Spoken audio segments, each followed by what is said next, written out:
Static and Smoke. Rochester's 38 Spesh called out one of New York's most respected lyricists. Jadakiss didn't clap back with a diss track. He said one sentence about a sword.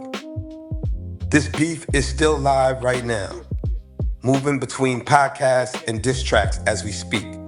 No ending's been written yet. On one side, a Rochester technician who earned his respect bar by bar. No shortcuts, no radio hits. On the other, a Locks legend with 25 years of a reputation nobody in New York questions. A veteran of the Street Wars mixtape era, when a diss tape could end a career overnight. Jim Jones tried to warn Spesh before it even got rolling. Spesh didn't listen, and that decision changed everything. This is 38 Spesh versus everybody, and how one comment on a podcast turned into a war with 4 rappers deep. Back in 2021, Benny the Butcher dropped a record called Sunday School.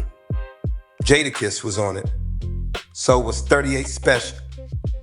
Fast forward to this past June. Spesh gets on the BagFuel podcast and says something that starts this whole thing. He says he had the best verse on Sunday School. Bar for bar. No disrespect intended. Just facts as he saw them. Then he adds the part that really lit the fuse. Jadakiss never worked with him again after that record. To Spesh, that silence read like a message. Like a respected veteran was quietly moving him to the side. And in this culture, getting ignored by a legend can hurt worse than getting dissed by one. Word got back to Jadakiss about what Spesh said, and Kiss didn't post a video or write 16 bars. A clip surfaced of him telling people he was headed to the studio to do, in his words, some samurai swording.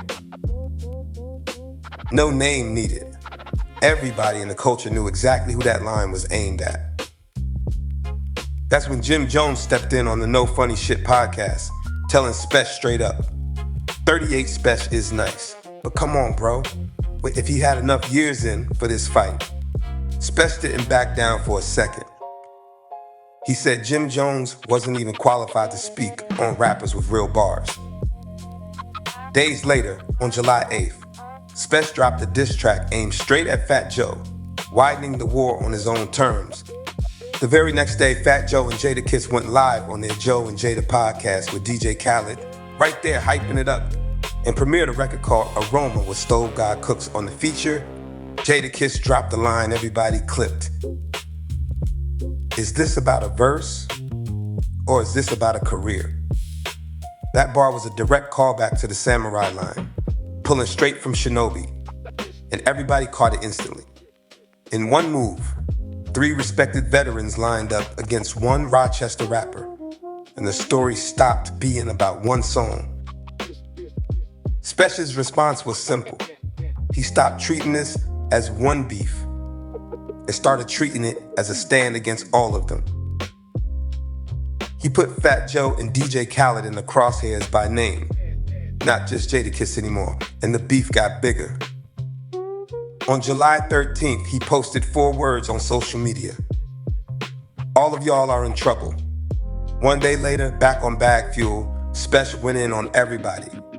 Jadakiss, Fat Joe, Jim Jones, and DJ Khaled at once, questioning DJ Khaled's whole persona and what these veterans were even rapping about. Real talk, that's a bold move. One Rochester artist against 3 New York legends and the machine behind them. Strip away the shots in the podcast, and this is really about who gets to gatekeep New York rap. Jadakiss represents 25 years of consistency the culture already crowned. Spesh represents an underground that built its own lane without asking permission. Every round of this beef gets monetized too. Outrage plus verses equals views.